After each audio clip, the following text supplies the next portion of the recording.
Ezekiel chapter 47, New International Version. The man brought me back to the entrance to the temple, and I saw water coming out from under the threshold of the temple toward the east, for the temple faced east.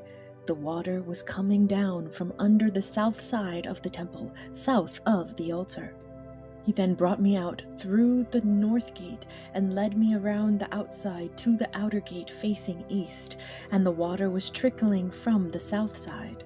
As the man went eastward with a measuring line in his hand, he measured off 1,000 cubits and then led me through water that was ankle deep.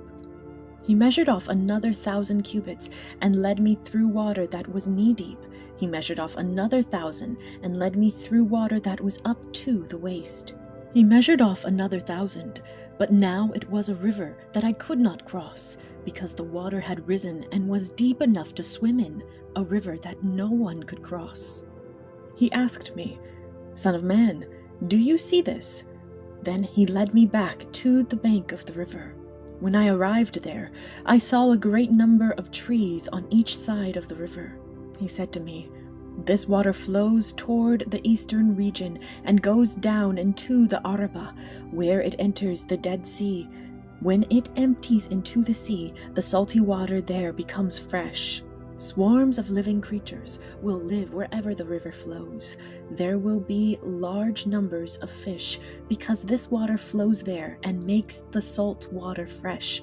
So where the river flows, everything will live. Fishermen will stand along the shore, from En Gedi to En Eglim. There will be places for spreading nets. The fish will be of many kinds, like the fish of the Mediterranean Sea. But the swamps and marshes will not become fresh. They will be left for salt. Fruit trees of all kinds will grow on both banks of the river. Their leaves will not wither, nor will their fruit fail. Every month they will bear fruit, because the water from the sanctuary flows to them.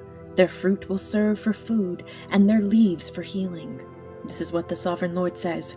These are the boundaries of the land that you will divide among the 12 tribes of Israel as their inheritance, with 2 portions for Joseph. You are to divide it equally among them, because I swore with uplifted hand to give it to your ancestors. This land will become your inheritance. This is to be the boundary of the land. On the north side it will run from the Mediterranean Sea by the Hethlon road past Lebo Hamath to Zedad, Berotha, and Sibraim, which lies on the border between Damascus and Hamath, as far as Hazer Hatikon, which is on the border of Horon. The boundary will extend from the sea to Hazer Anan, along the northern border of Damascus, with the border of Hamath to the north. This will be the northern boundary. On the east side, the boundary will run between Haron and Damascus, along the Jordan between Gilead and the land of Israel, to the Dead Sea, and as far as Tamar. This will be the eastern boundary. On the south side, it will run from Tamar as far as the waters of Meribah Kadesh, then along the Wadi of Egypt to the Mediterranean Sea. This will be the southern boundary. On the west side, the Mediterranean Sea will be the boundary to a point opposite Lebo Hamath. This will be the western boundary.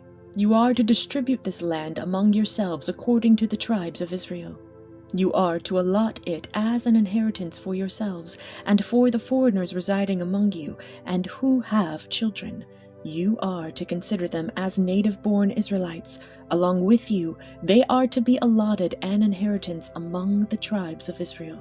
In whatever tribe a foreigner resides, there you are to give them their inheritance, declares the Sovereign Lord.